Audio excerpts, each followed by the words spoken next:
የዘላለምና የጫላ ልዩ ቀን።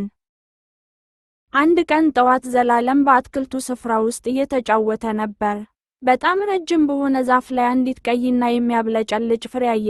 ይህች ፍሬ ለቆርስ ትሆናለች አለ ዘላለም። ዘላለም ፍሬዋን ለመያዝ ወደ ላይ ዘለለ። እጆቹን ዘረጋ፣ ነገር ግን ዛፉ በጣም ረጅም ነበር። እንዴት አድርጌ ደርስባታለሁ ብሎ አሰበ። በዛው ቅጽበት ጫላ የሚባለው ፍየል እየሮጠ መጣ።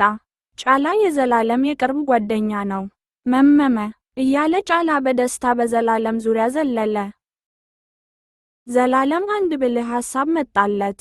ጫላ ሆይ ትንሽ ትቆምልኛለህ አለው። ዘላለም በጫላ ጀርባ ላይ ቀስ ብሎ ወጣ።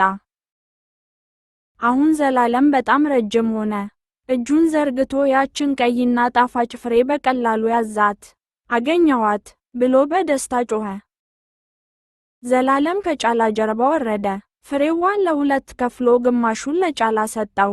ሁለቱም ከዛፉ ስር ተቀምጠው ጣፋጭ ፍሬያቸውን በሉ። ዘላለም ከዛፉ ስር ሌላ የሚያምር ፍሬ አገኘ። ይህችኛዋ ደግሞ በጣም ትበልጣለች አለ ዘላለም። ይህችን ፍሬ ለሌላ ጓደኛው ለመስጠት ወሰነ። በዛው ቅጽበት ለምለም በቅርጫት መጣች። ለምለም በአትክልቱ ውስጥ አበባዎችን እየለቀመች ነበር። ሰላም ዘላለም ብላ ሰላምታ ሰጠችው። ዘላለም ፈገግ ብሎ ያገኘውን ትልቅ ፍሬ ለለምለም ሰጣት። ይህ ላንቺ ነው ለምለም አላት።